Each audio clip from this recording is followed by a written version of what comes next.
kid with a French last name, Monceau or something like that.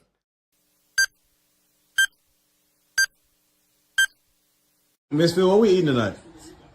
Star Pizza.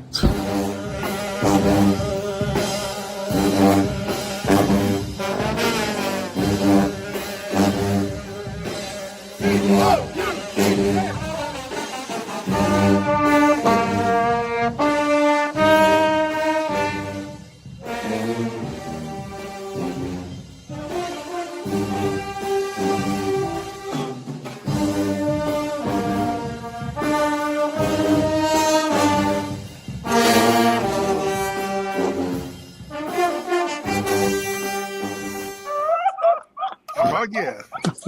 That's crazy. Let's talk about Star Pizza. Hey y'all, this is Ryan Monceau, and this is the Cougar After Thoughts Show from GoCoogs.com. Star Pizza, it's Pie Day. It's 3/14. You know, people talk about pie on 3/14. It's a whole thing. People get really excited about it. Me, not so much. Did I have Star Pizza today? Maybe. 54 points BYU scored today, which almost matched their 55 in the first meeting this year. BYU really has no interest in seeing Houston ever again. Okay, Brad, thank you. Sorry, I just had to shut something down. Uh-oh. I was getting a phone call. Do what? What did you think? What you got? Oh, that was just a beatdown. I mean, it's, you know, there are levels to this game, and BYU's coach ain't on it. He's got a. Wait, this guy? Yeah. Most punchable. I mean, people say this a lot, but I'm gonna tell you, that is a punchable face. And normally I wouldn't go hard after him, but you know, it just kind of rubbed me the wrong way that this always guy at halftime decides to say that, well, it really wasn't their defense the reason why we sucked on shooting. It was we were just cold. It's like, motherfucker, we dominated you the first time. We're dominating you the second time, and we'll go out and we'll continue to dominate you the rest of the game. And it's amazing how they shoot well against a lot of teams, but they shoot like 4-year-olds against us. 31% today, 37% the first meeting this year. Maybe it has a little something to do with Houston. In the first meeting, he made a comment after the game very similar to this, that it wasn't U of H, it was us. We just weren't very good. Buddy, if you're not good once against somebody, okay. But if it keeps happening, that might be a pattern. Maybe 2 games is a little early to say that, but it seems like a pattern.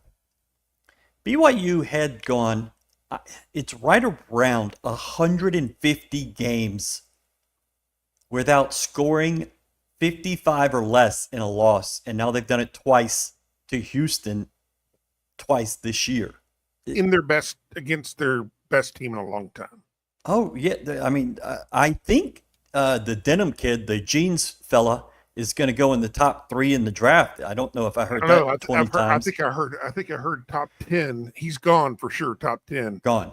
He might be the worst top 10 point guard I have ever seen, because that dude is just rancid hot dog water. He is flat out trash. He's terrible. Terrible. He went 1 of 6 in the first meeting, 2 of 9 today. My math tells me that's 3 of 15. Not great. 5 turnovers today. He had a couple in the first game. 3. So that's not great when your field goal to turnover ratio is 1-3. I'm just saying, not great. Stick around. We're going to give this away tonight. We got one more of these to give away, and it's going to happen this evening. Brad, don't let me forget that, because it's quite possible that I do. Yeah, well, I don't remember it. I'm sure everybody will remind us now, too. So biggest takeaways from this game, I think they should cut Juwan. You're 2-0 without him this year. And, you know, frankly, you've lost all your games when he played. So just cut him. If you're in Kansas City and want to meet Juwan tomorrow at 10 a.m. at the Kirk YMCA, that's the downtown YMCA, he'll be there doing water aerobics as he normally does on Saturday mornings because he's really old. You didn't miss him today. You like that 4-guard offense, don't you? I saw it early in the season. Sorry, I just went into a stutter attack. I saw it early in the season, and I absolutely loved it, and it came back again today. Man, that's such a dangerous look. I really wish we could go to that more often. And it's just a kind of a mix things up a little bit. I know it's more difficult when you're playing against coaches that know what they're doing defensively, because usually they'll try to they'll do a lot of things different than what BYU tries to be able to take advantage to be able to try to take advantage of that matchup. But Superstar just hadn't figured that out yet. But I love that 4-guard look. And I don't know, every time I talk about this, I got to go back to what Kellen told us a couple of years ago, is that TA is a natural born 4. Yes. He doesn't have the height for it, but he is a natural born 4, especially in this era of the power forward, because he can stretch the floor, but he can also get in and do stuff around the basket too. Yeah. And then you line him up against a traditional 4. And then he just destroys them from the perimeter and do anything he wants with them. But I loved it. I thought our defense out of the guard set was absolutely phenomenal. I think it was a testament to everything that this program is and everything that these players are, in the fact that they played with such discipline and trust in each other, by being able to not overhelp and to stick with their man. And if you noticed, there were a number of deflected balls. E-Man was incredible. Incredible defense today. Him and Malik were just machines, because between them, they harassed and just stalked Saunders all day long and took him out of the game. Yeah. But they didn't overhelp, which has allowed them to be able to keep the passing lanes blocked. Because if you notice, especially in the first half, they were getting the ball in and then they were trying to pass out of it every time. And we were constantly in those lanes because guys were saying they trusted each other enough and had the discipline to say, he's got it. JoJo's got it in the back, and JVR's got it back there. Everybody stuck to their job. We talk about that a lot in football, is that everybody just has to do their job. That's it. Mm-hmm. Just do your job and everybody else will do theirs, and then you're great. It's hard. It's easy to say, but it's really hard to do. That's the difference. That's the difference between March Cougs and the November Cougs. Yep. Commas, not periods. Hottest team in America. I think I've heard that a few times. Whoops. This isn't the BYU we played before. This isn't the West Coast Conference, buddy. This isn't the same guys that we destroyed. No, yep. Same guys. Jumpin' Jack Flash, Malik Wilson, 13 rebounds. I love that guy. If I didn't know him on a personal level and just think he was such a good dude, I would love him just as a player. But what he has turned into, he's a force. Nobody wants to see him on the other end of the floor. It's just, don't want any of that. Just love everything that he's done. Elite tonight. Malik was elite in rebounding tonight. Absolutely loved the defensive intensity tonight. I'm going to say this not insider info, but just what I've gleaned is that there are coaches that Kelvin and that staff 100% respect. And then there's this guy. And I just think that when there are guys that they don't respect, that intensity gets dialed up a little bit. And, this is not a good matchup for BYU, obviously. Well, It's I mean, been anybody 52 who's- points. anybody who's going to play real defense is a terrible matchup for them. Yeah. I mean, you've got to figure that whoever finds them in that first round probably going to watch this game. Like, what can we do? Oh, that's what we can do. I would draft Milos over Igor. Yeah. Demeric, you get your comment read because you just say soft as puppy shit in the rain. BYU's elegant b-ball is as soft as puppy shit in the rain. Not impressed by the Mormons. Hey, buddy. Do you know who always skips out on BYU post games now? Galen. He don't want any of this. I know. Ooh, I have a basketball game. Yeah, sure you do, buddy. Yeah, he's playing tonight, so that's why he's not here.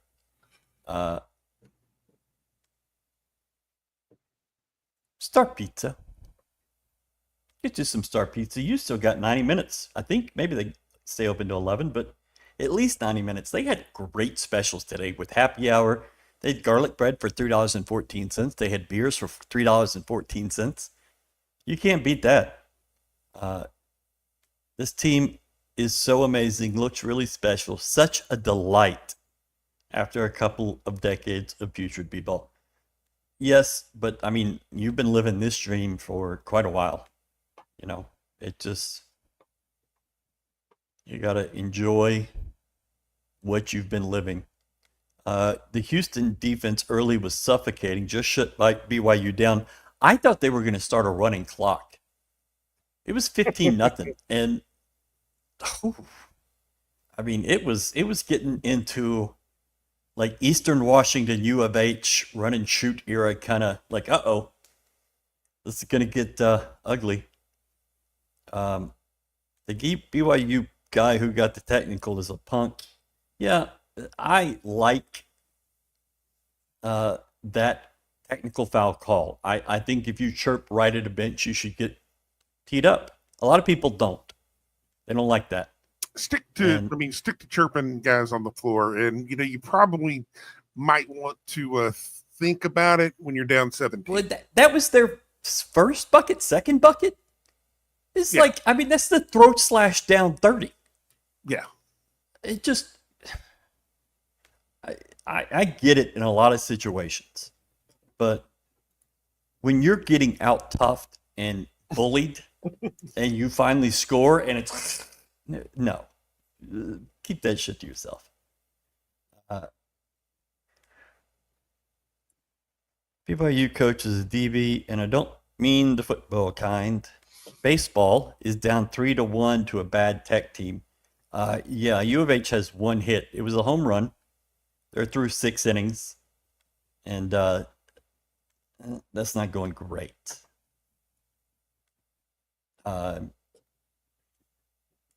So Juwan's going to get cut. We agree on that. Was that the best first half U of H has played in the Big 12 this year? They went on a scoring drought too and still scored 41. We ain't played nobody, Paul. Paul!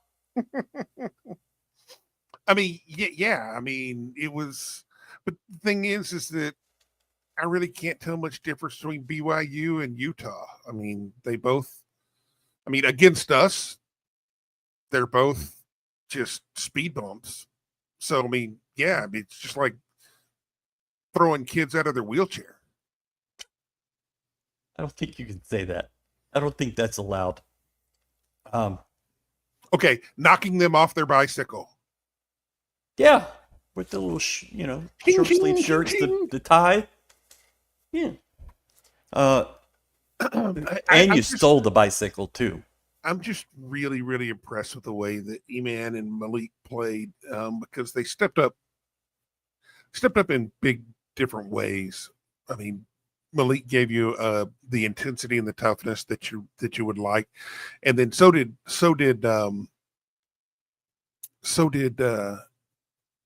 Sharp. Yeah. But he really did a good job of playing physical. I mean, he was playing really physical all over, Going to the hole. and doing a good job of not fouling in doing it. Playing clean. His hands, he wasn't trying to drag anybody with his hands, but he was just disrupting everything. And then getting the ball inside to the rack. I mean, I think everybody did a really good job of that today. There was a couple of times when we got stuck on the three a little too much, like 4 or 5 in a row. It's like, okay, probably don't need to do that. And that was like right when they were making their run. And then we snapped out of it and tore things up. Oh, and props to JoJo Tugler. Huge X factor on a very lacking line, if you will. What do you mean? Let's see. What was he? 3 points, 5 boards, 2 blocks, 3 steals, which is great. But the key thing that he did was he did not get in foul trouble. He played smart. He preserved himself. That's a great point. And made big plays when we needed to. Huge blocks. Yeah. The best one was when I think Traore missed a shot, got the rebound, pump faked again, and JoJo just stuck it up against the backboard. He knocked that out of bounds. At least the one that pinned it off the backboard. Yeah. My favorite JoJo play is U of H shot a 3-pointer. I think it was Milos. And it kicked out to the top of the key. JoJo was standing on the free throw line and went go gadget arm and like pulled it from 10 feet away. It was like, how did you get that? Yeah. But he does things that no one else can do. But staying out of foul trouble, that was huge. Massive. You needed that today. I mean, you thought you were going to see Said Lot for 30 minutes tonight. That was my concern. My concern was that, okay, we won't have much offense inside, but sometimes I get kind of used to not having a lot of offense. We just didn't have a threat down low. With J1, at least there's a threat. So, they're going to have to game plan against that. There's not a threat per se against JoJo at this point. But he did a really, really good. We made up for it in other places, but he did a really good job of playing by moving his feet and not getting silly fouls. Mm-hmm. In 2 months ago or a month ago, even, you'd see him get a reach on a monster down in the short corner. You would see him do 2 or 3 over the backs, just being too aggressive. And I tell you what, JoJo comes around and kind of learns what he's doing with his body. Dare to dream. Yeah, I agree. What is the story with the BYU coach? Can you go into more? He has basically come into the college game and acted like he was too good for it. He has been arrogant. He's been kind of a DB. And when you look at his resume, it's like, who the fuck are you?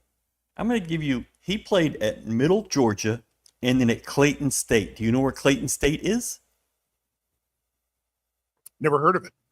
Yeah, exactly. Is that one of those strip mall colleges? It very well could be. It's in Morrow, Georgia. Oh, okay. Then it's definitely like in a converted church up in the hills. Yeah. You have to go get the well water. He coached at Oxford College and then Utah Valley and the Shamrock Rovers Hoops, then the Utah Flash, then the Iowa Energy, then the Delaware 87ers. I swear to God, that can't be a real thing. The Delaware 87ers. And then in 2016, he gets on with the Philadelphia 76ers and then the Phoenix Suns. And so he had a couple of years in the NBA. But, I mean, the guy came from nowhere. And all of a sudden, he's too good for the college game, it sounds like. You know, he got a lot of hype. He was in the NBA, apparently doing a really good job as an offensive coordinator in the NBA. Right. That's fine. When he came into college, everybody was just handjacking that guy left and right. And, you know, he's an offensive guru. He's a genius.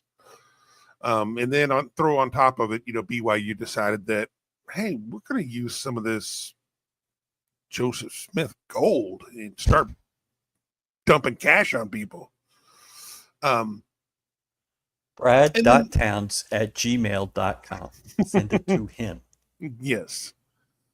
So they started hot, and then everybody's just, oh my God, this guy is a superstar. This guy's going to be the greatest thing ever. It's like, they're good. They're good. They are good. I don't see a lot of difference between them and what Pope did last year. It feels like the same program to me, except Pope didn't score 55 and 54 points against Houston. Yeah. They played a lot tougher. And then Pope also they were at home. And when that is true.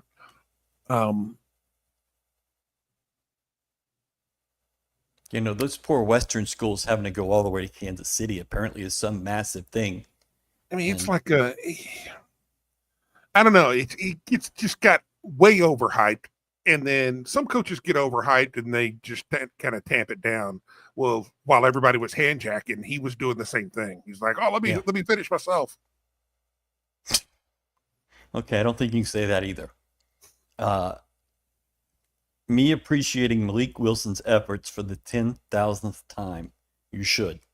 Where that guy has come from is incredible and couldn't happen to a better dude.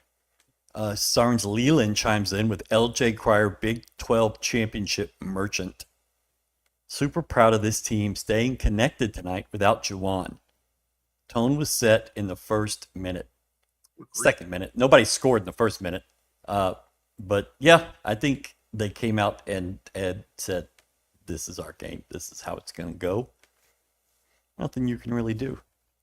If our guards, Milo, LJ, Iman, and Malik, play like this, we're going to be really tough to beat in the tournament. I mean, you're going to be tough to beat in the tournament, period.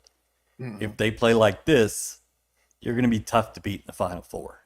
Yeah, if you got LJ and Emmanuel popping off like this, and then just Milo's doing what he does. I mean, you got standard performances that we've come accustomed to from Milos and LJ. You started to see it last game yesterday against Colorado, but for Emmanuel, this is like, okay, this is the Emmanuel that we know. This is the guy that we remember from postseason.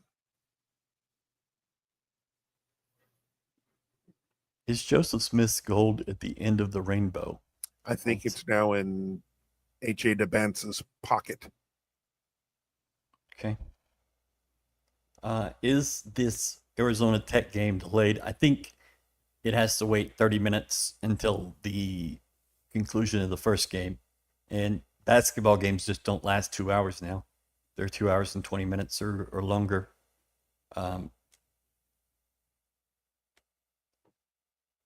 Brian, you're applying too much logic. That's rare.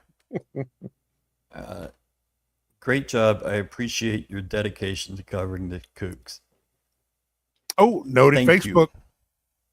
Yeah, he's on Facebook. We got boom, dominating he's the only Facebook one. landscape. Yep. Thank you for that, Joe. I'm not in Kansas City for this one. needed the time at home. And we'll be back, Wichita, Denver, wherever they are, come Tuesday. So thank you.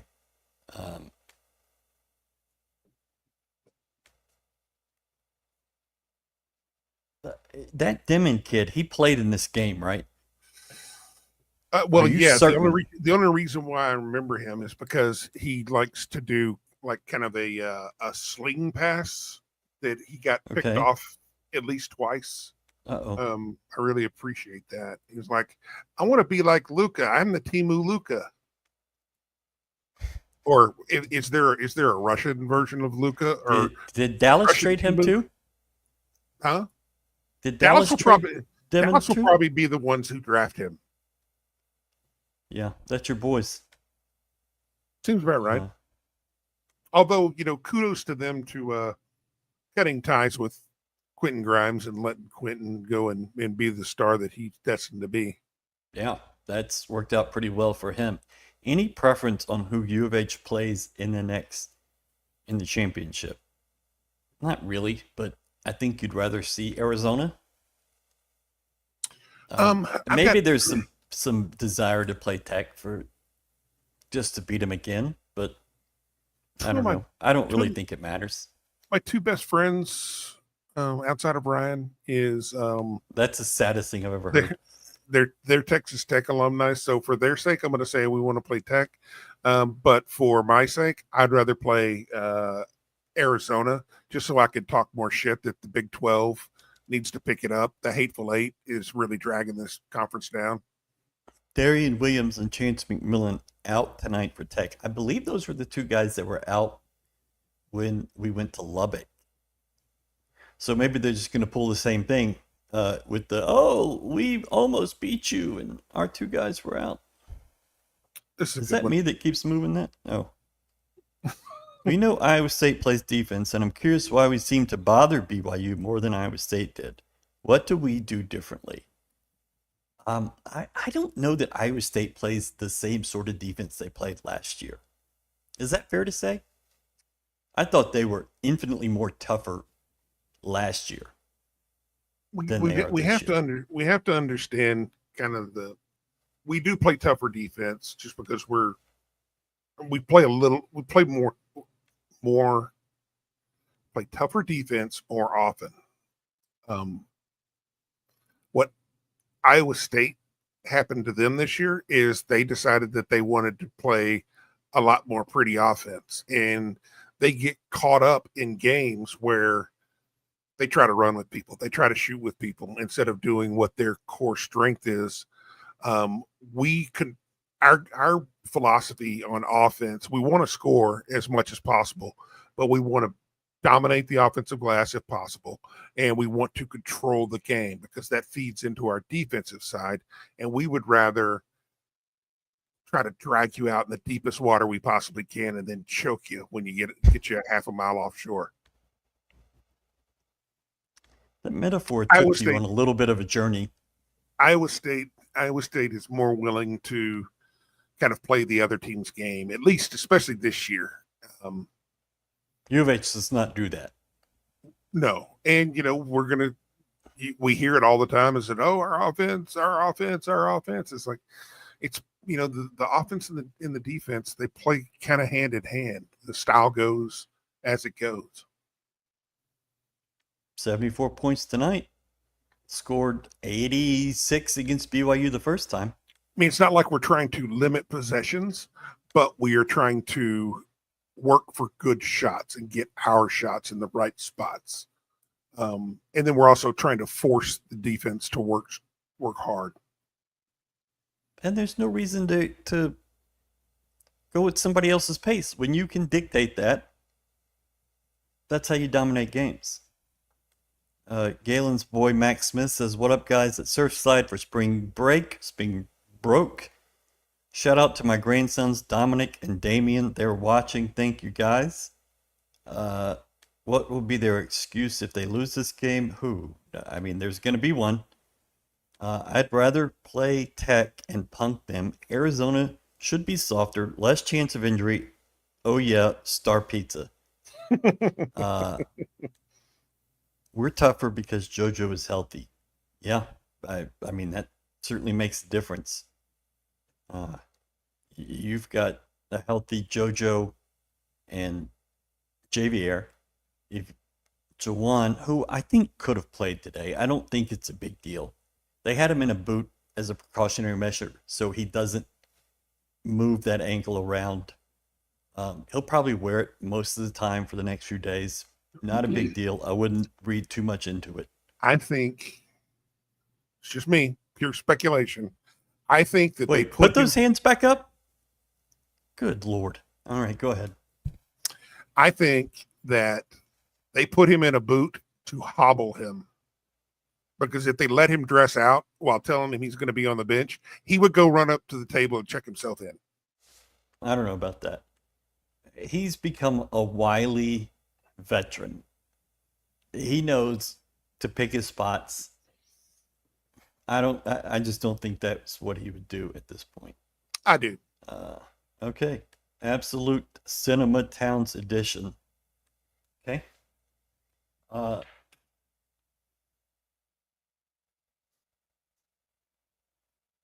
They had, I think, 39 rebounds. And they shot the ball. They shot 23 of 55, which, or excuse me, that was Houston. And now my screen isn't moving. They were 19 of 60. So other than the kid from Utah, Kita, they shot 13 of 51, so 26%. That's not great, guys. Y'all are supposed to be the good ones, the good shooters. Yeah. Grant just teed up. Uh-oh. I've seen this one before. 9-0. That looks familiar. Is that I turned the TV off so I don't just start watching and completely be distracted. Yeah. You know, I sit there and when I watch BYU and I see that kid Kada in there, I can't help but think that, God, man, he is being flat out wasted. I think that kid is good, but I think he could be dramatically better on a team that actually plays through him, a team that can actually take advantage of what he brings to the table. Because you saw when they finally went to him at the beginning of the second half, I mean, he did what he wanted to do. But man, I guess if he's going to be on any team, it's probably good that he's on BYU because they're just going to use him as a speed bump. You had to, from his point of view, leaving Utah in a just dumpster fire and going to BYU was like, oh yeah, now I'm going to play. Yeah. But no, they haven't, they have not used him very well at all. He's frankly wasted this year. I guess his senior year. Junior. Is he? Okay. Because you know how math doesn't work quite the same way in Utah as it does everywhere else. Oh yeah. Everybody's on the Jawan plan. He might go away on mission or something like that and come back when he's 35. 35, yeah. All right. So we have a guest that we were kind of thinking might come, might not. Former GoCoogs intern, Joseph Duarte, our guy, who we like quite a bit, infamous for his taking the cougar tail totally down to the bottom there. Duarte, what's up in Kansas City? Hey, also, you forgot to mention Linda's favorite. Yes, my mother loves Joseph Duarte, is what I am told to read. And I hope she's watching right now. I love her back. She's watching. Yeah, she's watching. She's all about you and Towns and Galen. Right. Not really her own children. We just got out of the locker room here in Kansas City, so What'd you get? fire away. How's KC treating you? KC barbecue is it's no joke. I've had 2 really good meals since I've been here, so I can't complain. Nice. Have you been to Town Talk? I'm sorry, where? Town Talk, the little diner? No, I have not. I went Okay. to Q39 Thursday night or Wednesday night, and then last night I had that pizza bar across the street. Great pizza, and then today I had a Slaps barbecue. Okay. I think I've been Good to stuff. Slaps. I hadn't been to the Yeah. other two. Yeah, good stuff. What did you hear in the locker room after the game? Well, let's start with J1. As you know, he was in a boot pregame, didn't play. They're saying it's a low lateral ankle sprain. You won't see him tomorrow. The smart No. thing is they'll have him rehab, recover, in time for start of the tournament. I asked some people if they might even sit him in that 16-1 game, and they were like, they'd like to get some of the rust off at that point. So I would imagine Yeah. he'll sit tomorrow, and then he'll play again on Thursday. But they're calling a low lateral ankle sprain. There was no significant swelling or discoloration this morning when he woke up, so that was a really good sign. But it was funny because J1, had a front row seat for stuff that he would normally, be in the game, and he said he was just blown away with how Houston plays defense. I mean, it's not a news flash. They play great defense, but him getting to watch it instead of live it, he said he took a greater appreciation. But really the talk in the locker room was just about, I don't know if you guys saw during the game last night, Kelvin wrote on the whiteboard the word arrogant. And they felt like that was a message that he was sending, that they weren't respecting the game. They weren't playing up to the standard. And they came out and showed it today. They got off to a 15-0 start. BYU didn't score for the first, I believe, 7 minutes of the game. And in those times in the second half where you would normally see Houston let off the gas, let a team back in. BYU, I think, got within maybe 12 or 13, but Emmanuel hits those two big threes back to back, and they ended up winning by 20. So a lot of content in the locker room, but not overly excited, because they want that Big 12 championship tomorrow. And at this point, if you're going to be here the entire time, you might as well go out and win it. Yeah, why not? Give Juwan another ring. I don't think he has enough. Can we get to the important stuff? Is UT out? I think they are. I think they had to win today. But, they are the Longhorns, and Yeah, they'll get every possibility. People want them in. I mean, they have gone 6-12 in that conference. I mean, that's certainly what you need to do. All things being equal, and if it's close, the bluer blood gets in. Which sucks, but yeah. It's just why I'm completely and totally against expansion of the tournament, because all it's going to be is 100% 14th is more place, of that. 15th place SEC teams. And I mean, all you've heard is, they were getting excited today when Texas was back into discussion about having 14 teams in. I mean, it's almost like a running joke at this point. How many SEC teams can we get into the tournament? And, are they 14? No. I mean, 10, 11, yeah.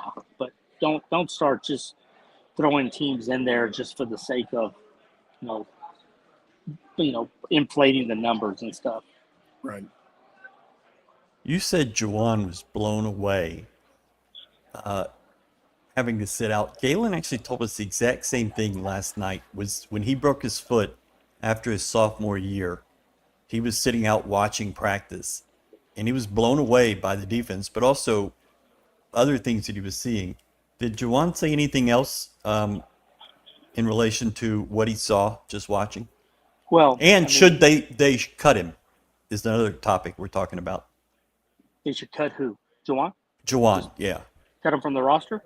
Yeah. I mean, you're good without him. So, Yeah. But he did mention he thought the guys in his absence, what they were able to do. He was impressed by that. But he also, he talked about the guard play, and they're not going to shoot the way between LJ, Emmanuel, and Milos. They're not going to shoot like that all the time. But he said when they shoot like that, they're best team in the country or close to it. So,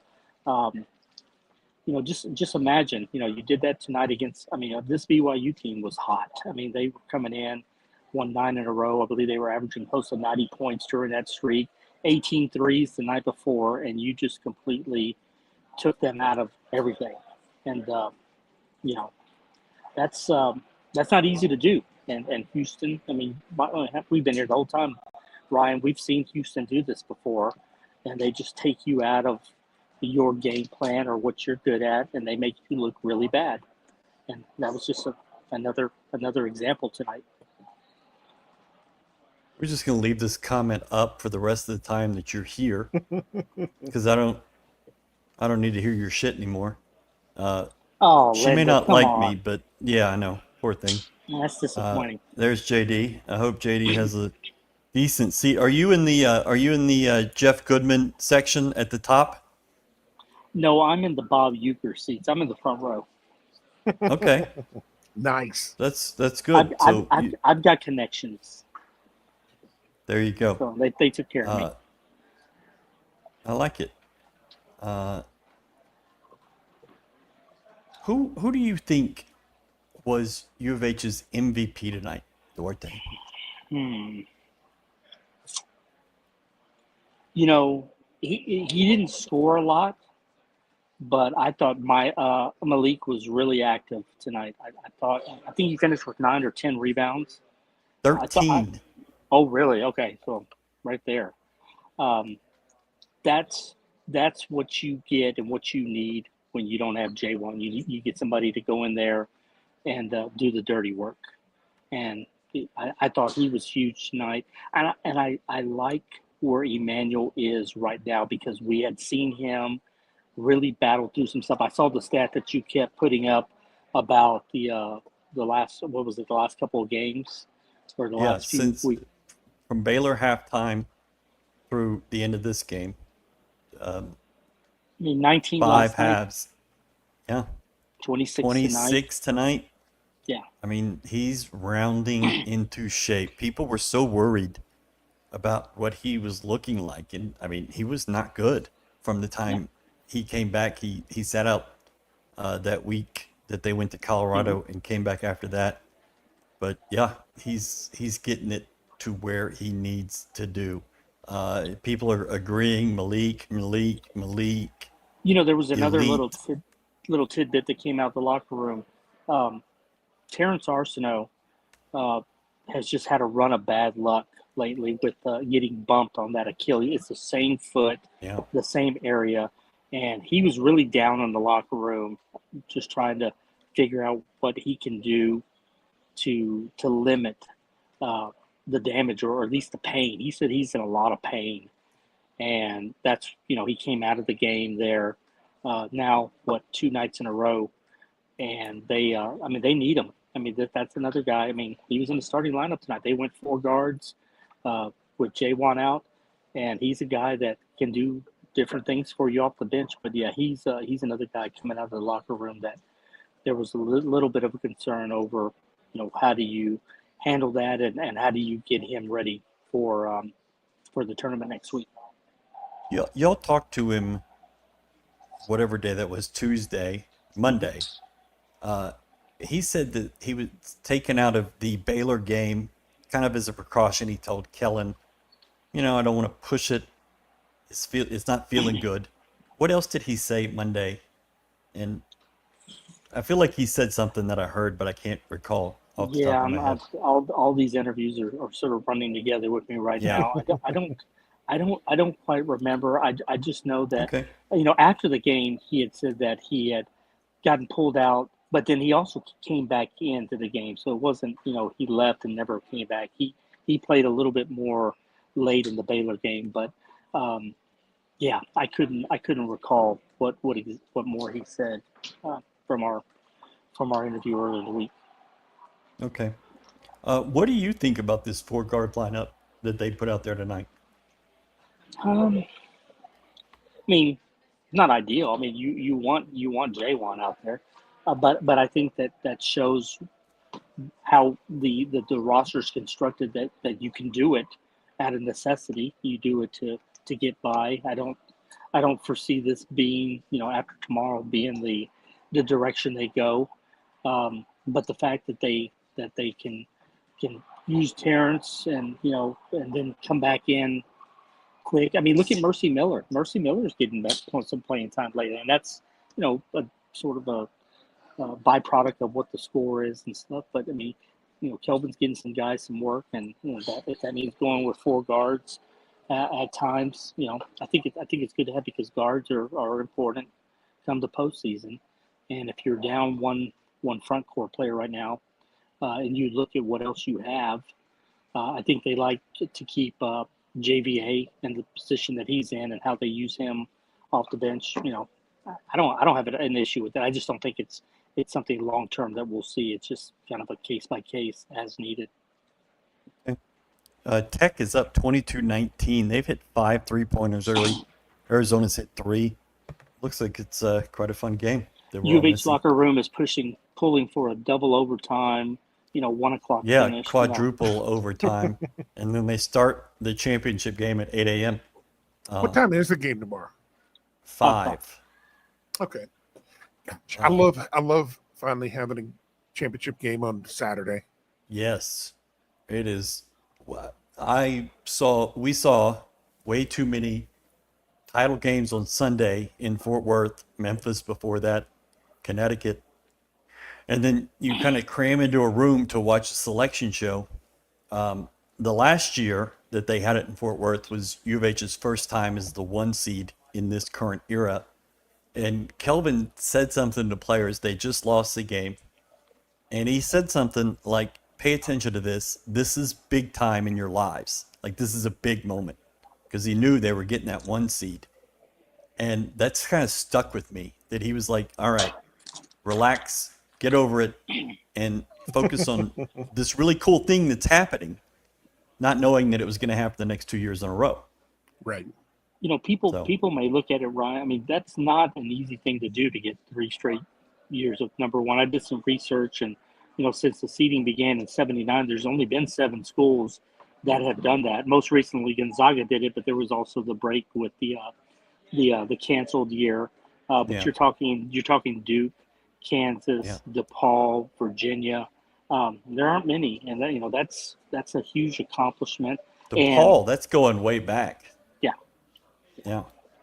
So I mean, the only thing, and I also looked to see these schools at some point during the 3 years in a row, they all got to the Final Four at least once, and a couple of them won national championships. So I mean, you got to at some point overcome some of the things that have gotten in the way and get to Monday night and put yourself in position to capitalize on being a number 1 and win it, which is obviously the ultimate goal.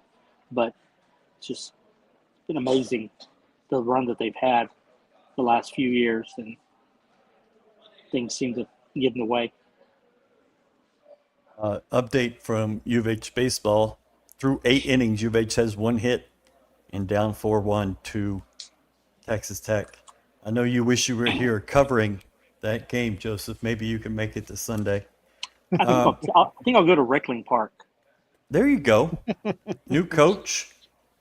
Hope springs eternal over there. How bad do you have to be to get Jose Cruz Jr. to get axed? Not at the middle of the season, at the beginning of the season. Beginning of conference weird. play. I think he had 1 year left on his contract, and I mean, Rice will never get back to the level that it once was. No.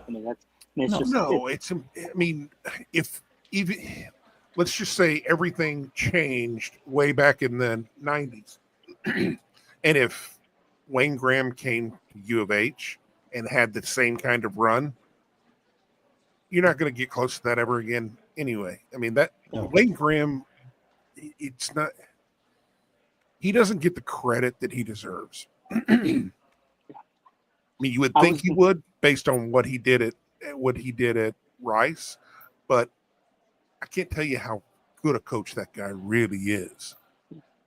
He went to 8 college World Series. I was there for, I think, wins 800 through like 1,000 when I covered Rice, and the way that all went down and how he was forced out. The guy had deserved to he had earned the right to stick around as long as he wanted, and since then, they haven't been anything. So they've been going through 2 coaches and 8 or 9 losing seasons. So But yeah, anyway, I don't know how we got on Rice baseball talk, but my Yeah, apologies I don't for, either. for hijacking your show there. Today, we're going to go in a little different direction. Today, Brett Yormark talked about doing some things different in football. One of them, it sounds like he's hinting at, is going back to divisions. And the top two teams in each division would play each other on championship weekend. And the two teams that win that would go to the college football playoff. So it's not trying to crown a champion, but to get your two Multiple best teams out there. And this is just, I don't think this is set what they're going to do, but does that interest you? Is that a good idea to either of you? I mean, I like and I guess that it's also dependent on what the number they're going to decide on for the playoff eventually, or if that's Right. part of. But I mean, I like getting multiple teams in. I was always a fan of the divisions in the old Big 12. But I guess that's one way to guarantee you'd probably have the Texas schools and Oklahoma State, I'm sorry, or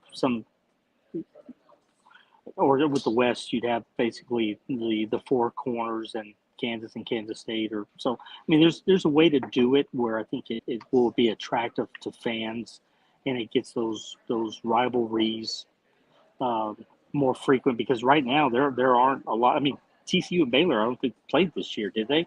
So I mean, you lose some of that. So if you go with divisions, you get some of that back. But I think I'd have to see the complete idea, but I don't think. I mean, everybody knows they want multiple teams, or they want to get as many teams in the playoffs. So, I mean, I'm sure and it would be more money. It would be more money in the end. So that's never a bad thing. Brad? Is that based on what you sent me? Yeah. Well, let's do this. Let's add that. Oh, nope. Cancel. Oh. Okay, this is terrible. Okay. Hold on. This is pretty good. So those being the divisions, we basically have the Pac-12. Oh, Wow. So I guess you'd move Texas Tech over. that's not what we wanted.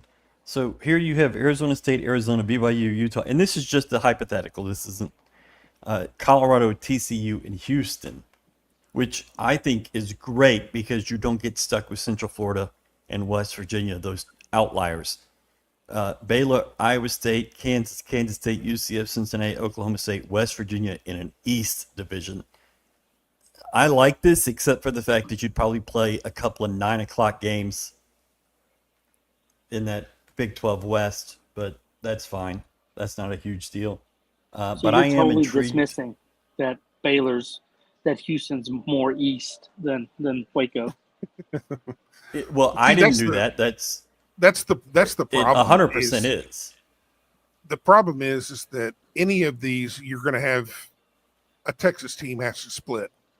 Yes, and Which you're going to have kinda to do that. You're ruins- going to have kinda to have ruins the Texas draw. teams, but you're going to have Texas teams in both divisions. That's just how it's going to be. Yeah. And if that happens, we're going to get kicked to the east. See, I think you could do a north-south, kind of like the old Big 12, which splits the Arizona and the Utah schools, and then would keep Iowa State and Cincinnati, then West Virginia kind of together, Central Florida, Houston, Baylor, and the two teams in Arizona. I mean, there's just, you could do it in a bunch of different ways, but I like the idea of a division because the way the schedule plays out now, you have no clue who you're playing, and you play schools like Arizona State, you'll see them once every 4 or 5 years as it stands now, and I think it could be better. Well, I think it all moves to the eventual split up to the ACC, and then we can bring everybody in that that doesn't go to the Big Ten or the SEC, and then we could have in the Big 12 we can have divisions like the ACC. We can call one the Big East. We can call one the Southwest Conference, and we can call one the Pac-8. There you go. Softball got canceled today. Did you see this? There were winds in Stillwater up to 55 miles an hour.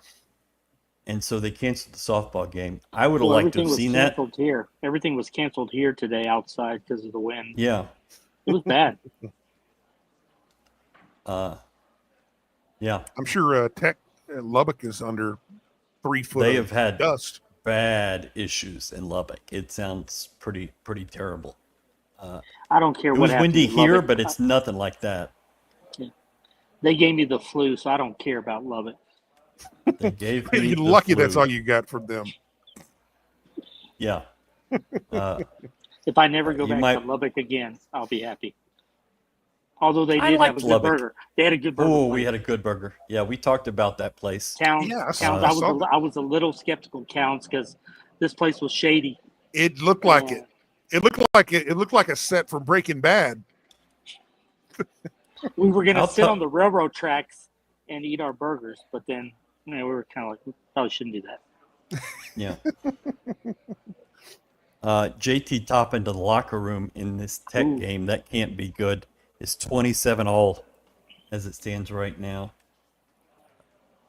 That's That's not at great. this point, I really wish. I don't want anybody to get hurt anymore. It's enough, especially in the Big 12. We need as many guys, many teams to go as deep as possible to help counteract that shit going down in the SEC. If they're healthy, Joseph. they're an Elite 8 team. Texas Tech? Yeah. Yeah. You feels like you haven't seen him healthy all that much, but the same can be said about U of H. But I think they've got a lot of talent. I really think McCaslin is an elite coach or is building into that. He's pretty good. Joseph, what is the U of H crowd like in Kansas City? It was there were pockets here and there. It wasn't like in just one section.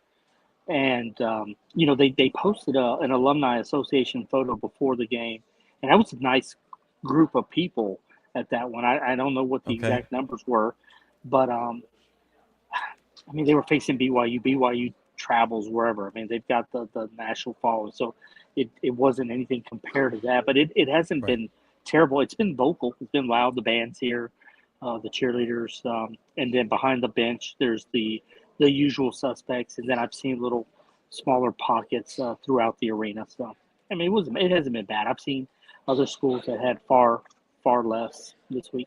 The fact that Kansas State, Kansas, and Iowa State all lost. There was some. And they I'm buy worried. up all the tickets. Yeah. And so that's why you see so many empty seats is those tickets are taken. And they have been for years and years. That's the best thing about going to those conference tournaments is that if you're a neutral, is that you get tickets cheap. Yeah. After somebody bows out, you go follow them out the door. Hey, can I get you? Hey, man, that's exactly what I did. Every spring, we would go watch the Southwest Conference tournament when I was growing up in Mesquite, and just going right over to Dallas. We get to watch all these games for like $5. Oh, A wonderful lot of times story. free because people are like, sure, here, especially if you knock out Arkansas early. Yeah. Ken Walker play. He hits almost every J in warm-ups. Ramon Walker is going to go for a medical red shirt.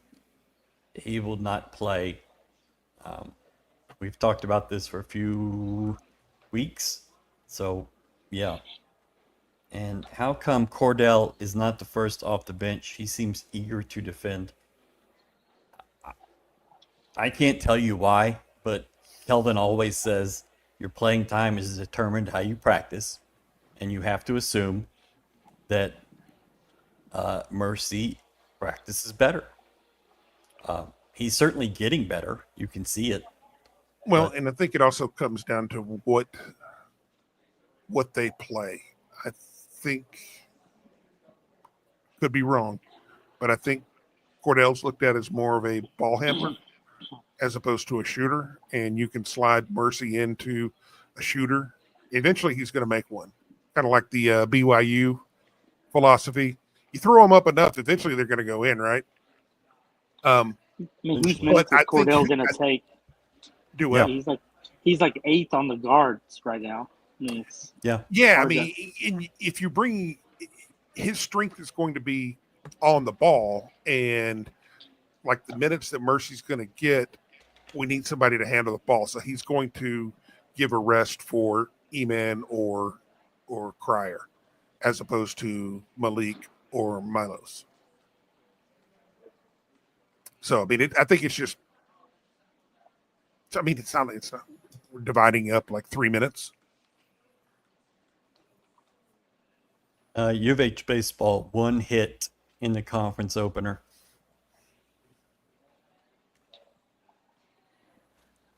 Yeah. And that's all they said about that. That's all you need to say about that. Bradley, we need to go ahead. I know you like to shit on your guy. Well, no. I mean, Tech was 4-11 coming in, so I mean they're pretty damn good. You gotta watch out for those guys. 4 runs on a Friday night is actually a pretty good Friday night for this baseball team. Yeah, I mean, he gave up 10 hits, 4 runs. I mean, only 1 error. That's a pretty good Friday night. That's not a bad outing. No, not on Fridays. But I mean, it's a typical U of H thing in that we don't score. We scored for a couple of years when we were the worst pitching staff in the country. But then again, I mean, the only time we've not been the worst pitching staff in the country is when Frank Anderson was here, and a 5-year stretch with Rayner, 6 year. Well, no, I mean, I'm talking about since then. Yeah. Okay. Joseph, just a minute. We're going to give this away. It's our last of the 16x20 prints of Corey Rodriguez's great artwork that he does after games. Kelvin and Jawan signed. We're giving this away. What you have to do is whatever site you're watching this on, YouTube, Twitter, whatever, put it in the chat, hashtag JD. I'm telling you what the hashtag is. Now you do it. It's hashtag JD. And no profanity after that, just JD. Well, if you have profanity, it doesn't work. So capital JD. Capital J. Capital J, capital D. Should we start collecting comments now? Yeah, go for it. Start it up. Okay. If you've already done it, redo it, just in case. Right now? We will share screen. Giveaway tool. And we'll just keep that on. There you go. JD. We'll go until 9:40, and then we'll give that away. Oh, yeah. There you go. Hashtag JD. You're just going to randomly pick one person? Yeah, so when you're done, at 9:40, we hit the done button there. Or draw. See, I don't have my glasses on, and it's really tiny. That's what she said. Guys, you might want to add something extra. I'm doing the hashtag JD, and there's some crazy stuff showing up. Huh? Not suitable I don't know what that means. Not suitable for work kind of stuff. Oh, have they heard my story about JD? I don't know. First fight I ever got in the world. First fight I ever got in was a kid named JD. And I said something dumb. He knocked the shit out of me. Yeah. I mean, he says first fight like he's getting into fights. It's like, well, the first time I got my ass kicked. Yeah, no, I'm 0-2. All right, but I have not picked my opponents well. But that was in the 6th grade, and I said something, and he was a small kid, and he popped the shit out of me, and that ended that. So. A lot of people chiming in here with JD, hashtag JD. Awesome. Thank y'all so much. Yep. Yeah, just hashtag JD.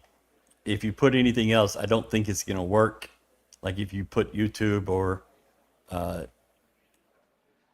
Ryan beat Ryan up, JD beat Ryan up. Yeah, that you're disqualified, Raul. You can't do that. My mother, you're disqualified. Not So JD Vance, just JD. nope, JD or Junior Dick, like I called that kid in 6th grade, and that didn't work out for me at all. Those are fighting words. Yeah. What do y'all think BYU's seed is? 5 or 6. I think 6 probably. If they had won today, maybe a 5. I think they're at the 6, 7 range. Brad? I mean, Right now, they're 23 in the net. They're 7-6 in quad one, so they'll be 7-7. what are they in Kim Plum? I don't know. Lunardi it'll has be them close as a to the 5 net. before Okay. today. I would say 6. I mean, Yeah, they're reality, right I on think, that line. yeah, I think in reality, their quality is a 7, 8. You But think? I think they're going to be overseeded, and I think 6 is about I right. think they're going to be a possible upset special at a 5-6. If you're a 6 playing an 11 in that first round, and then in the second game, you get a 3. That is not a game a 3 wants to play No, in no, the round because I of mean 32. they can just get real hot. Okay. They were reporting that Toppin is sick, not hurt. That's good news for them. Me, I don't really care. But we're giving this away. Brad, look at some comments. I got to do some Let's see, cleanup we got a work lot here. of JD, a lot of JD.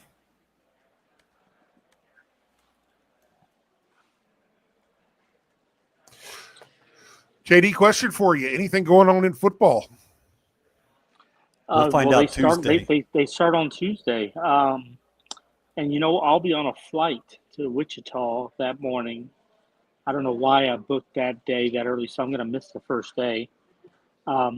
But I guess, I mean, to me, the storylines are, you got Wegman in camp now, spring ball, and then you got the 2 new coordinators, and then they're going to start sorting through the offensive line and what that's going to look like with the transfers that they've got. So, and those a lot. I mean, they had one of the worst offenses in the country last year. I would imagine that a lot of the emphasis early on will be on the offense, and then just maybe how Austin Armstrong, what he brings defensively, and how they're going to look, because they do have some guys that they need to replace on the defensive side as well.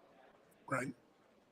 Yeah, but all eyes are on the offense of what Yes. they can do, what Slade Nagel is able to bring, what Connor Wegman is able to do, and then you've got receivers like Amari Thomas, who, are He's supposed going to be to be legit. focal points. Yeah, but if you can't be better on the offensive line, it just doesn't matter. You can change coordinators and quarterbacks and receivers and whatever else. If you're not any better on the line, it's just not going to matter. And Wegman's had the injury situations the last few years, so that's going to be even more important to protect him. Yeah. Is Toppin hungover? Yeah, he went out partying in Kansas City last night. That's clearly what's happening. How about others in this conference in terms of seeding? We think Tech's going to be a 2 and a really difficult 2. Where do you put Iowa State? They're 9 in the net at the moment. And then Arizona is 11. They could play themselves into the 2 line in the next 48 or 24 hours. But where do you put those 2 teams? I mean, I think Arizona's probably in that 4 range. Iowa State maybe after this weekend, maybe a 4. I don't know if they stay on the 3 line. Then you've got, and I'll be interested to see what happens with West Virginia, because they were like a 10 or so going in, and then you have Baylor. Baylor's another interesting one. I've seen them anywhere from like a 9 to 10. So between Houston being a 1, Tech being a 2, who else are we missing? We've got Arizona, Iowa State, BYU, West Virginia, Baylor. I feel like there's one other team Kansas that is Kansas. who you're missing. Yeah. How do we miss them? But They've made themselves quite forgettable. yeah, That's probably what in the 7 range, 6. It's hard to figure them out. They could be a 5 just because of the brand factor, but I mean they're probably a 6. I could maybe see them 7. being an 8 in the Midwest and getting like Florida or Tennessee, whoever the number 1 is there. If Houston would be ends up going out hateful. west, yeah, that would be a really tough second round game.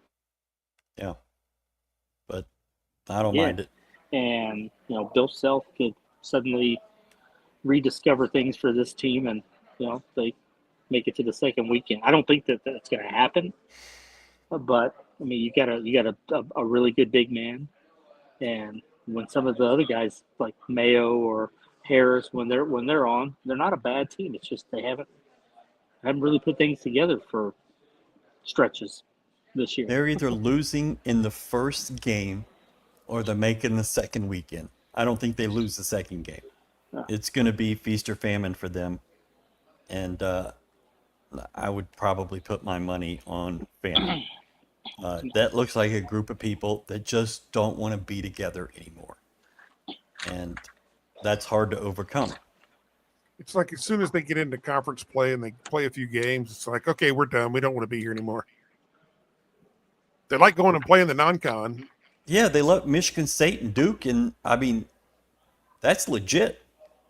And then they get rolled up in the first game in the conference schedule, and it's like, all right, here we go again. Hey Ryan, my day job's calling, so I may have to bolt. All right, here. go do your thing. Got to pay the bills. All right. Got to pay All the right. bills. Thank you, Joseph. GoCoogs intern Joseph Duarte, former intern. Linda, I still love you. I don't know why that creeps me out so much, but it does. Thanks, Joseph. Have a good one, Jay. Appreciate it. Later, Brad. That was fun. Always good to have JD stop by. Yeah, he's pretty good in this format. Doing it, every couple months with us, I think he's been real. That's not very nice. That really makes me feel weird. That's hilarious. He's really good in this format, and I appreciate him for it.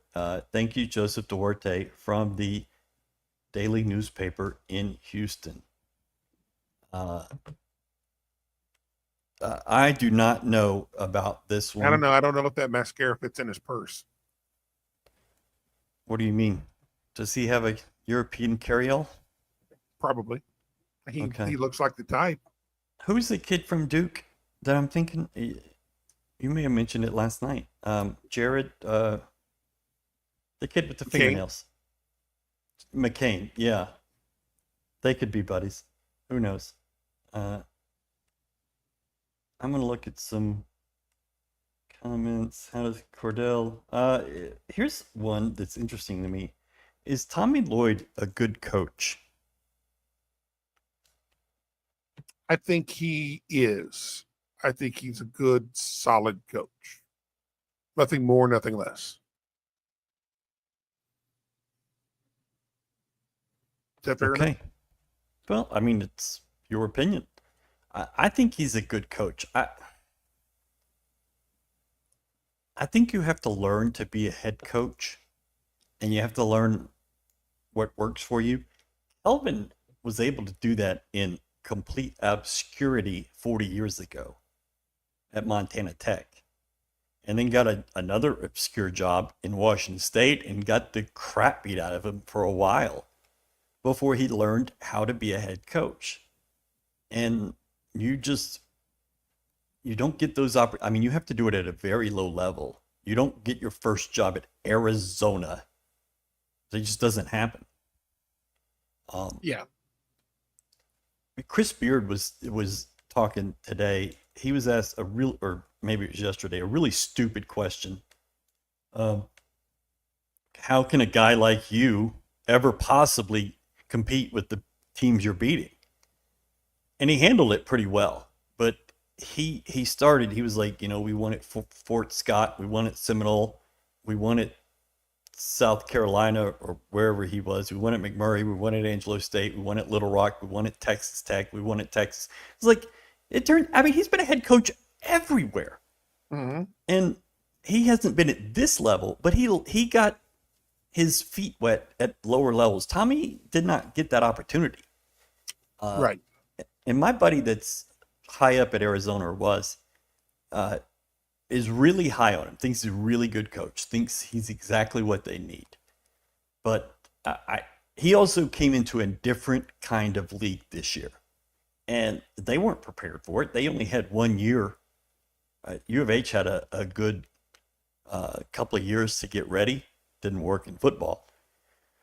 But he only got 1 year to kind of prepare to come into this league, and you just can't replicate that in what was the Pac-12. So, well, I mean, I think the jury's still out, but I think he's a good coach. As far as coaches working their way up, given that his first job was in the Pac-12, he earned his stripes at a lower league. It's not that much different than Angelo State. It's kind of the same as Fort Scott, yeah. I think he's solid. I don't think he's great. I just think a lot of these teams are going to. We've proven that they're in for a rude awakening when it's more than run up and down and shoot as many bombs as you possibly can and play zero defense. So BYU's gonna struggle, is what you're saying? Well, I mean, yeah. Chris Beard, what is his success, and the reason why Texas Tech won is because they played defense like animals. Yeah. And now, I mean, they did it at Texas too. He was building something there. Well, yeah, which is why I was glad he was gone. Yeah. I mean, I look at Texas as a place where really flashy players who lacking in the marbles department show up to. I don't think it's marbles. I think it's balls. Do what? It's just soft players. That's what I'm talking about. Oh, well, marbles. Okay. You can think brain, but yeah. Okay. No, I just think we're on the same page. Glory hunters. Although Texas is really has, compared to the state of Texas, zero glory. Are they firing Rodney Terry? If they make it in, please keep him. It's kind of like at Kansas. I want Hunter Dickinson to have more years tacked on. Please give him like 6 or 7. Yeah, Jawan playing. Yeah. I think it's politically hard to get rid of Rodney Terry if they make the tournament.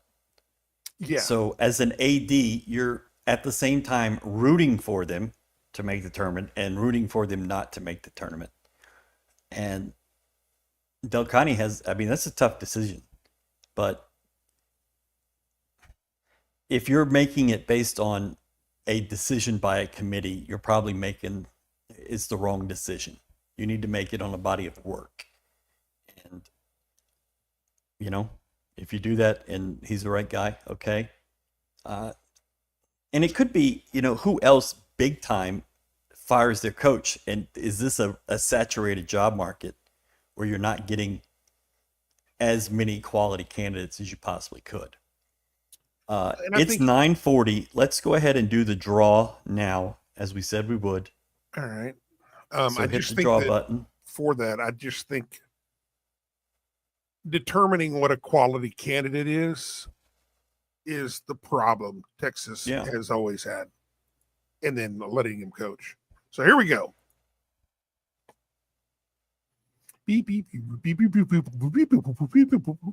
My mother tried again.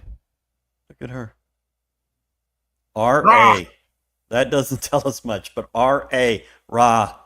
Get in contact with us on social media, on Twitter, on Facebook, on Instagram, at GoCoogs1, or you can email me at ryan@gocoogs.com, and we will get you this out the door.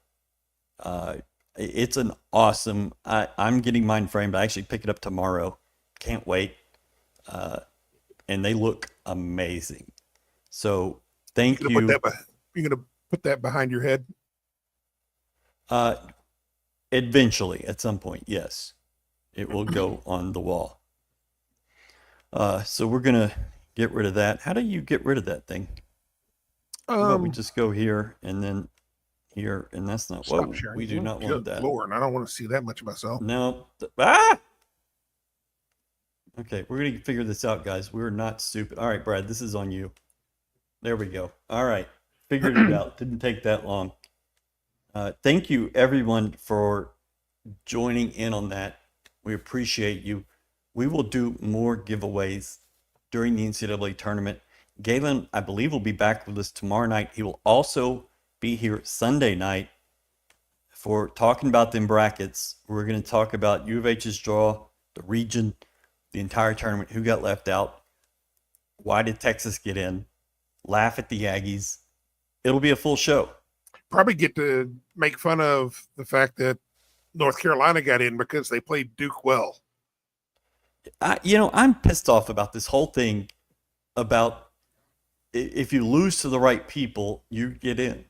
Mm-hmm. It makes no sense. Racking them quality L's.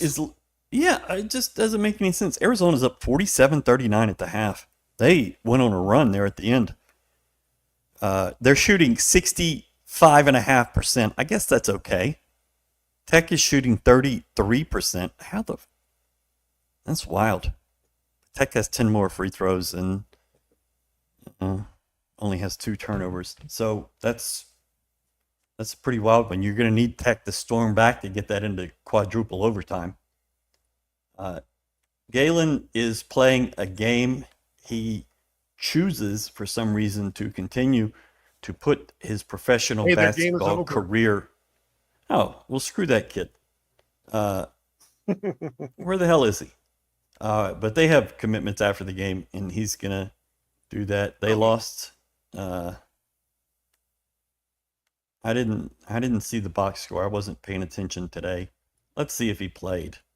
He did. He got some unfortunately. Okay, there you go. They 1 of 3 from the floor. Oof, not a good over plus minus. 1 steal. Yeah, all right. It's hard to take anything from the stats in a G League game because who knows what they're trying to do. Can you beat... Everybody's trying to get promoted. Yeah, I mean, it's not really what you think of when you think of basketball. It's just a whole different situation. Can we beat Arizona without Juwan? Yeah, I think you can. If you are as efficient as you were today, and you have good games out of Malik, maybe LJ plays a little better, shoots a little better, and could get Terrence Arsenault going, you can compete with anybody. Obviously, you want Juwan in there. He's obviously a big deal, but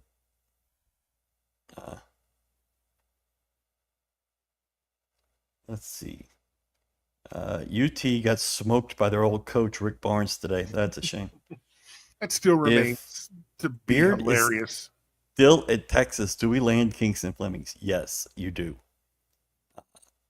I think so. I mean, Kingston's a very good player, but I think you land people here because of the relationships these kids build with Kelvin and Kellen and Quanis and KC Beard. And I mean, they make a point to be at every game these kids play, assuming it's possible with the schedule that they're playing. But they travel all over the country to try to see these guys.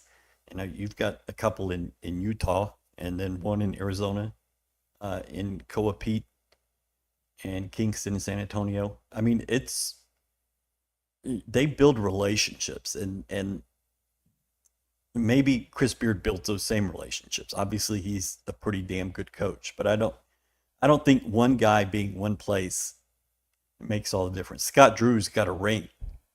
Chris Beard doesn't. And Scott Drew's one of your 5 that are competing for this guy. For Coapete, not Kingston. Great game today. Good show, guys. Thank you so much. Glad I learned about beef today. So this was Fran talking about all the things you need to be a good shooter, I believe it was. Did you hear this? I heard it, but I was going to the restroom, so It's balance, eyes, elbows, and follow through was the 4 things that you need for to have a good shooting technique. sure. I was a little, yeah. Do you guys think Galen will join the UH coaching staff when he hangs it up? He probably gives it a shot. He probably gives it a chance.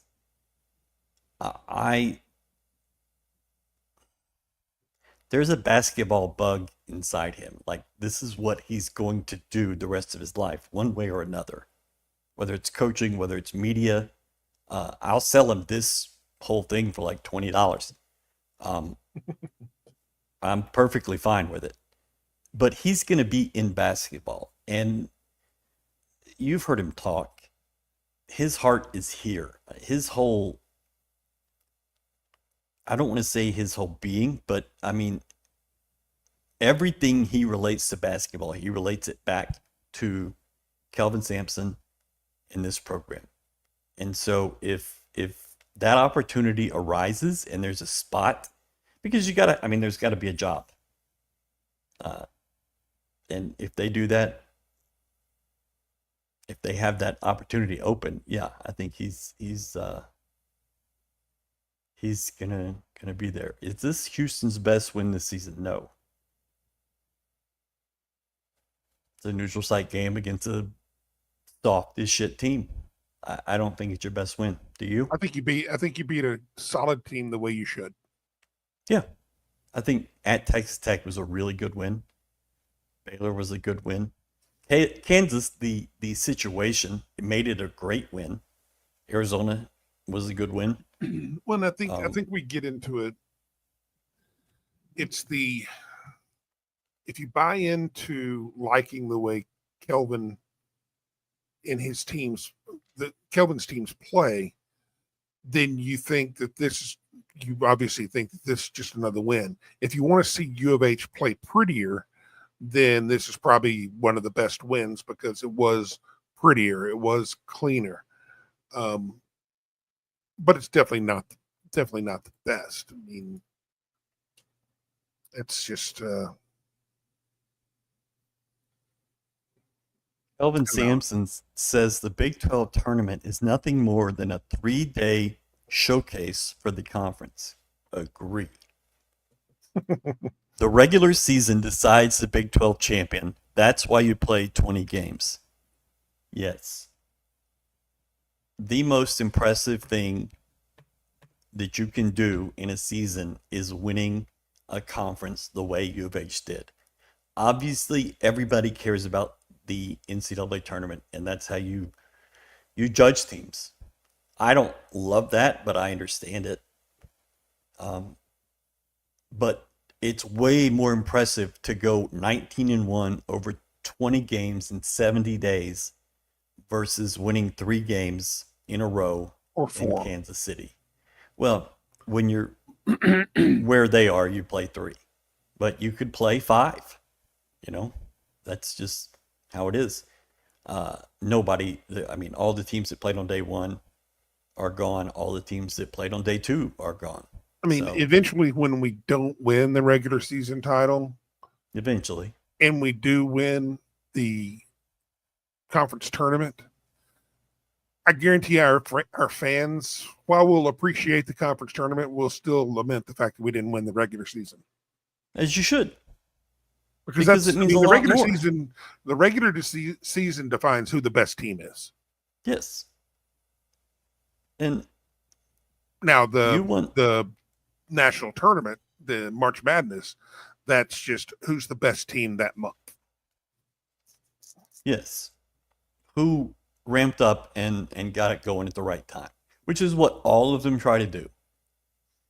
But you've won 6 conference titles in the regular season under Kelvin. You've won 2 conference tournaments. They're built to win regular season titles. They're not built to win conference tournaments. They play too hard. It's not a sustainable thing 3 or 4 days in a row. And you've seen that. But your first one was against Cincinnati, who was built the exact same way under Mick Cronin. But it's just hard to get excited about a conference tournament. If you win it tomorrow, awesome, great. We'll celebrate it and enjoy. But it's a showcase. It's a novelty. It's a way to make money. Mm-hmm. It's a TV product is really what it is. True. So, I don't get too worked up about the conference tournament. I just want But if you everybody to win come it, through healthy. it's cool. Yeah. Everybody come through it clean, and we're good to go. But you have beaten now 21 of 22 Big 12 teams you faced this year, which is flippin' remarkable. And no matter what happens tomorrow, you're the Big 12 champion. You're going to be a 1 seed. I probably going to end up in the Midwest, which is not my favorite. I think you should hope for the West. But yeah, Kelvin has won a bunch of conference tournaments. It's a single elimination tournament, and weird things happen in single elimination tournaments. Correct. And playing consecutive days. It's just you're not built for that. I don't know if a team like BYU's built for it, but there you go. What else do we have to talk about? I guess that's about it. Need to send everybody to go check out Corey's new drawing, his new Did he already artwork do it? up. Yeah, it's up right now. Oh, wow. Because he usually waits a little while, but good for him. Oof. That's my guy. That's Malik. That looks solid. Congrats, Corey. That's pretty cool. We appreciate you and what you're doing. That's awesome. Star Pizza, right above me. You have to get you some Star Pizza tomorrow for the championship game. Get you some Star Pizza. Look at that. That's pretty awesome. 2 hands and all. Wait, that's... yeah. It just looks weird. I don't know why, but I've already flushed BYU out of my head. It just looked weird to me that they were the one there. Star Pizza. Get you some Star Pizza for tomorrow. Brad, we're going to make sure you get Star Pizza for tomorrow. Just go for a walk in the morning. Oh, I do. Every morning. I would rather the NCAA tournament go to double eliminate. Well, you'd be there all of Good April. Lord, could you imagine that? Yeah. That's another That tacked on season. Yeah. I don't think it's the best way to do it, but I don't really know the best way to do it. Corey says thank you, or I try to get it out before the next game. That obviously makes sense because you play tomorrow. It's good and stuff. thank you guys. It's great stuff. And I am going to proudly display that here I like the unique style of it. Yeah, I've never seen anything like this. And we've been tracking him all season, and it's like, oh crap, look at that. And he's got the Big 12 court in the background. He did it for yesterday's game too, which is kind of funny. That thing is terrible. I doubt it's going to, even though Brett said that, oh, all the players love it. I doubt we're going to see that again next year. I don't think we'll see anything like it, to be honest. So there we go. Final thoughts, Brad Towns. Survive and advance. It was a really good night. Good contributions from all around. You love to see guys step up and fill in where needed. I love the 4-guard rotation. I don't want it all the time, but I love to be able to have that option and give teams a different look. Yeah, go a different speed. Everybody go and relax. Make sure we got to get carb up again for tomorrow. So everybody knows what to do. Star Pizza. BYU didn't want any of that noise. And when it was 15-0, and they cut the lead to 13 and started doing their throat slashing, and knew that maybe it wasn't exactly what they hoped for. They do not want to see this team again. They'll get them at home next year, most likely, so they'll be happy about that. But yeah, the attention to the details is incredible. He's talking about Corey's drawings, especially the court in the background. Absolutely. I'm going to tell you, the people in the program, coaches, players, saw this thing and were wowed by it. Kelvin thought it was so cool. Jawan kept saying hard, which made me uncomfortable. Lauren Sampson said, we need to make this a coffee table book. Put all of these on a page and make a coffee table book. And I think that's a great idea. You go win a national title, and I think we're gonna get Corey a beach house from selling some coffee table books. The court is memorable. So yeah, that's our show. Thank you for watching. We appreciate it so much. Over 500 of you right now. Star Pizza, GoCoogs.com. One substantial. Galen's going to text me in 10 minutes when he knows we're off the air. Hey, are y'all still going? But thank you so much. Galen will be back tomorrow. Thank you all for hanging out. We did almost 100 minutes. It doesn't really feel like we've been on that long. Shout out to my guy. Can we get, wait. There he is. Look how beautiful that man is. And we didn't even bring up the uncircumcised little fella there, the cougar tail. Miss him. Miss those cougar tails. We're not going to get to put these on again this year, so thank you. Oh, I wanted to bring this up real quick. I saw this tonight on Twitter. George Mason head coach Tony Skinn was just asked about his experience working with KD Johnson this season. I'm going to heaven because I'm coaching KD Johnson. It's my hall pass. Shout out to him for trashing his own player. I love that. You're my hall pass. I'm getting into heaven because of you and because sure, absolutely. JD is creepy about my mom. So thanks, Mom. Thanks everybody else for watching. We appreciate y'all, and we'll see you tomorrow after the title game.